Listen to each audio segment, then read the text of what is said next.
And now abides faith, hope, and love, these three. But the greatest of these is love. Shalom, and welcome to What the Watchman Sees, a ministry that will sift through all of the social media noise to show you news of importance from the Most High's perspective. As watchmen, we are here both to warn of dangers and give biblical answers for dwelling in the secret place of the Most High during these times of confusion. Tell your family and friends to like, share, and subscribe as we delve into what Yahweh has for us, the apple of His eye. Let's get to work. Do I speak with the tongues of men and of angels, and have not love? I'm become as sounding brass or a tinkling cymbal. And though I have the gift of prophecy and understand all mysteries and all knowledge, and though I have all faith so that I could remove mountains and have not love, I'm nothing. And though I bestow all my goods to feed the poor, and though I give my body to be burned and have not love, it doesn't profit me anything. Love is long-suffering and is kind. Love does not envy. Love does not vaunt itself, is not puffed up, does not behave itself unseemly, doesn't seek her own, is not easily provoked, does not behave itself unseemly, seeks not her own, is not easily provoked, thinks no evil, rejoices not in iniquity, but rejoices in the truth, bears all things, believes all things, hopes all things, endures all things. Love never fails, but where there be prophecies, they shall fail. Whether there be tongues, they shall cease. Whether there be knowledge, it shall vanish away. For we know in part, and we prophesy in part. But when that which is perfect is come, then that which is in part shall be done away. When I was a child, I spoke as a child, I understood as a child, I thought as a child. But when I became a man, I put away childish things. For now we see through a glass darkly, but then face to face. For I know in part, but then shall I know even as also I am known. And now abides faith, hope, love, these three. But the greatest of these is love. Shabbat shalom, everyone. As you can tell by the reading of 1 Corinthians chapter 13, we're going to continue with our Shabbat lessons when it comes to the theme for this year, the theme that the Most High has for His chosen. As we have been speaking about, the theme for this year is love. More specifically, spreading love among Yah's people. We started out looking at Deuteronomy chapter 6, verse 4, where it says that we are to love Yah with all of our heart, soul, and might. We looked last week at John chapter 14, when Yeshua was saying, if you love me, then keep my commands. And we know that Yeshua was the fulfillment of all of the law and the prophets, including the commandments. And so when Yeshua was telling us as his disciples to love him by keeping his commands, that also meant that we were to remember, meditate on, and bring to fruition the instructions from on high that the Most High had given to us. And Yeshua is the epitome of that. Yeshua did not end the commands. Yeshua fulfilled the commands, which is the same thing that he wants us to do. And that is how we show love. One of the things in Deuteronomy chapter 6 that we find is that the best place to start fulfilling that command is in our own realm, our own sphere of influence. And in many cases, most cases, that's going to be our family. So he wants us to treat our family with love, practice the principles of love with our families, and then with our tribe, and then with our community. And when others see us and how we treat one another, then that will allow them to ask us the question, so how can we have the same blessing that you have? So even in this time of war, and please understand that the Most High understands this is a time of war. But during this time of war, let the Most High fight your battles while he is dealing with this demonic entity that has not even infiltrated, but metastasized throughout the entire planet, including where we are living, and actually it as one of the hubs where we live. While the Most High is dealing with that as we speak, he doesn't want us overwhelmed by all that negative energy. So he gave us an entirely different mind that we are to have during this time. That's the mind of love. So when Yeshua said, if you love me, keep my commandments, and that's how we get a chance to understand Yeshua and his relationship with the Father. That's how we understand what real truth is. That's how we understand that the very things that the Most High is telling us to do, the world has no interest in. Those who are leading this nation have no interest in love. Their interest is in absolute control, which is based on fear of retaliation. So rather than the Most High's people reacting to that, he has given us a completely different path to take. And it's the job of his spokespersons, which would be an evangelist, which would be preachers, which would be teachers, all of those various gifts of the Spirit. The job that we are given is to follow his word as Yeshua gave it to us. And he said, if you love me, keep my commandments. So we're going to look specifically at what that sounds like, or what the practicalities of that are as it relates to 1 Corinthians chapter 13. So as it says in that first verse, the acknowledgement to Yah's people is, I know y'all know how to speak in tongues, whether tongues of men, and by the way, tongues and languages are synonyms. Okay, so I understand that you all know how to speak with the languages of men and the languages of angels. If I don't have love, I am become as sounding brass or a tinkling cymbal.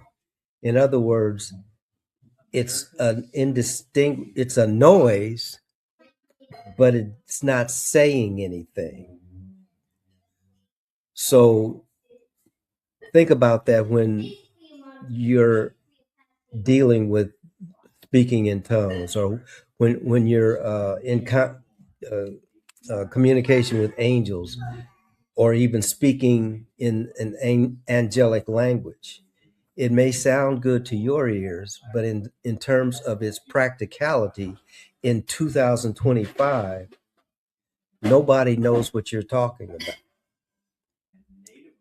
These angels that you claim to be in contact with, people don't see them, and certainly they're not hearing them. So even if you can, if you're not giving the messages in love and with love, it's like you have no message. It's like I have no message. And then this in the second verse it says, and even that applies also with prophecy. Everybody is familiar with all the prophets that are speaking now. It seems like every other person is a prophet. And part of that is empowered by social media. Everyone has a platform if you want one, at least at this point. So you can use your platform and tell everybody, I'm a prophet of the Most High. And many, many people are doing that. And so all of this prophecy that we utter, all of these mysteries, people are also talking about the Enuma Elish. They're talking about the Lemurians. They're talking about the Atlanteans. They're talking about the people who live underneath the earth and how all those things are understood by people. And yet, and then it says, and though I have all faith, so that I could remove mountains. In other words, we are able to do all of these things, but if we don't have love, we're nothing. That's what the scriptures teach. That's why the Most High said, focus first on loving me. And then when you have all these gifts that I do give, and I do give an understanding of the mysteries that gives you knowledge, and you are to exercise all of those things by faith to the point that you can make mountains remove. But it's because of the foundation, which is love, that makes it all something. If the love's not there, it's nothing. If the love's not there, all you have is very powerful individuals who do not profit the world, because the purpose of all of those gifts is not for the one who has the gifts. The purpose is to bless the world with those gifts. And so that goes into verse 3, although I bestow all my goods to feed the poor, and though I give my body to be burned. Certainly, these are the days when the poor need to be fed. And certainly, these are the days when true people who stand up are standing up in jeopardy of losing their lives. But he is telling us, if we find ourselves in those positions and we don't have love, we don't profit from any of that. It doesn't matter how many poor people we feed. It doesn't matter if I give up my life for somebody else. If I don't have love, it doesn't profit me anything. In other words, I don't get any credit for that. Verse 4 says how love operates. This is how you know that you're operating in love. This is how you know you're fulfilling the commands of the Most High that Yeshua is the epitome of. Long suffering, being kind to one another first, and then being kind to anyone else that's in our sphere of influence. Having no envy of what other people have. Not puffing ourselves up, not exalting ourselves, not vaunting ourselves up. Look how much education I have. Look how many people I have healed. Look at how many people I've added to the church rolls. All of that puffs us up. But the scriptures say love doesn't operate like that, and love doesn't operate with that as its motive. So therefore, love does not behave itself unseemly. The love does not seek her own, which is very interesting. At some point, we might want to revisit that. And is not easily provoked. I'll read that one again. Is not easily provoked and doesn't go around thinking evil all the time. Love doesn't do those things.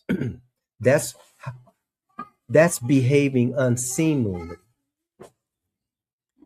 And it has to do with selfishness. It has to do with being quick to anger, when the scriptures say be slow to anger, uh, it has to do with thinking the best of situations and people rather than the worst. So that's how we know people who are operating in love.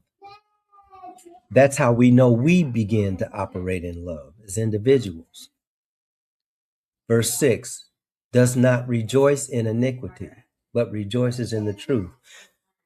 This is a very challenging one for us in this particular period of time, because those who are practicing iniquity, all of us who long for righteousness, want to see them put in their place.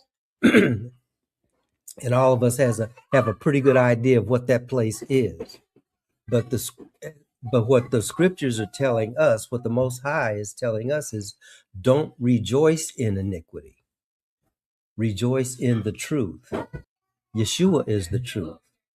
So we are to rejoice in him, which means we are to take our joy in being his disciples and moving the way he moved, thinking the way he thought, doing what he did. So as we do that, in verse 7, it says, it bears all things, believes all things, hopes all things, and endures all things. Okay. So then it says, when we move like that, love never fails. And then it gets very specific for all of you prophets, for all of you people who speak in tongues. Prophecies are going to stop. They're going to fail. The tongues are going to stop. They're going to cease. Everybody wants knowledge. Knowledge, knowledge, knowledge. Knowledge is going to vanish away. Love is not. Love is not going to fail. But all of these other things that we place our human values on, they are going to fail. And when I say human values, I'm talking about those who are the people of Yah. This is a hard one for us too. We know in part and we prophesy in part. You couldn't tell that by the way that we operate with one another. We operate with one another as if we know everything. We prophesy to one another as if we're the only prophets on the planet.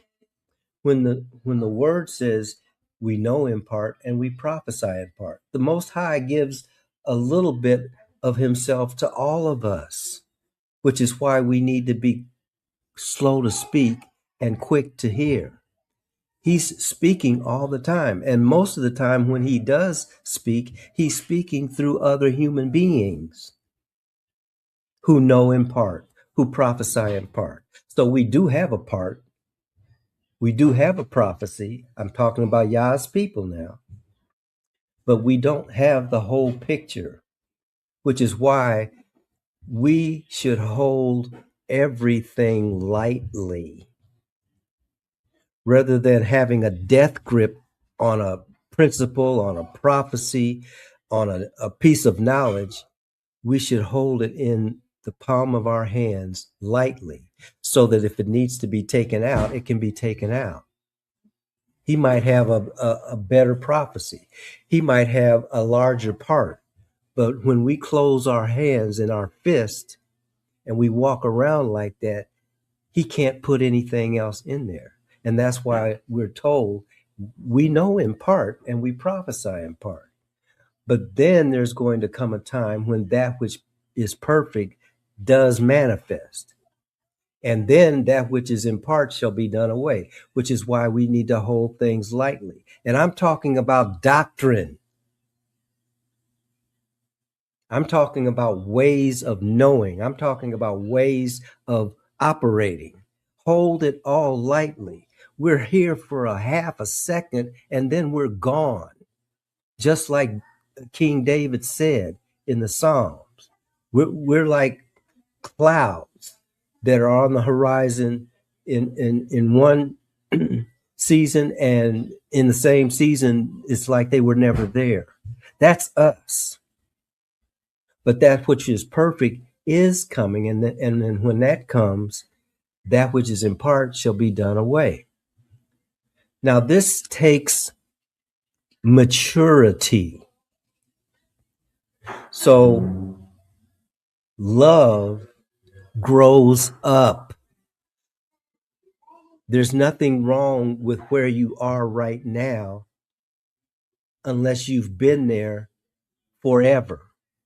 Because the whole purpose of a relationship with the Most High is that we continually grow. We don't calcify. We actually are malleable enough to continue the growth process. So when we were children, we spoke and acted one way, and we thought based on that. For those of us who have children and grandchildren, you know that sometimes what the child understands is only based on their knowledge base, which is very shallow. And then as they grow and develop, their knowledge base also grows and develops. And that's what this is talking about. When I was a child, I spoke as a child, I understood as a child, I thought like a child, but I grew up. And when I grew up, I put away childish things. We're still talking about doctrine. We're still talking about ways of life, ways of knowing. They grow. They don't stay static. And then it says in verse 12, for now we see through a glass darkly, but then face to face. Now I know in part, but then shall I know even as also I am known. In other words, the more we allow the Most High to be our light and our salvation, the more darkness gets dispelled. And after a while, we are then able to see our Heavenly Father face to face. Right now, I can only see part of Him. But at that time, I'm going to know even as also I am known. And so, as it concludes, and as we begin to close this Shabbat meditation, it says, and now remains faith, hope, and love. All three are absolutely essential for our life and well-being. But even of those three, the greatest is love. Why? Because the first object of our love, the first place that we place our love is with our Heavenly Father. And that's why love is the greatest. He doesn't challenge us in Deuteronomy to have faith. He doesn't say that in Deuteronomy that we should have hope. He says that we should love Him with everything. So when we love Him with everything, faith is going to come. Hope is going to be there. And that's why love is the greatest. So we practice loving the Father with everything, with one another, with our immediate family, with our tribe, with our community, with our nation that is within this ungodly nation that we find ourselves right now. It's called Babylon. But while Babylon is doing what Babylon does, this is the Most High's message for us as His people. We give thanks for 1 Corinthians chapter 13, which is called the love chapter. And we also give thanks for the protection, for the blessing, assurance that this is the Most High's way of escape for His people. It's the way of love. He'll take care of the rest. He has millions of angels that are dispatched around us as His people. They know how to fight the demonic presences that are in our government, whether it be local, state, national or world government, which is what everything is moving to, those demonic forces that control the religions that we find ourselves under, while all of those things are happening, he's telling us as his people, love me, love your neighbor, and let love abide, because it's the greatest of all. Father, bless you and keep you. Father, make his face to shine upon you and be gracious to you. Father, lift up his countenance upon you and give you his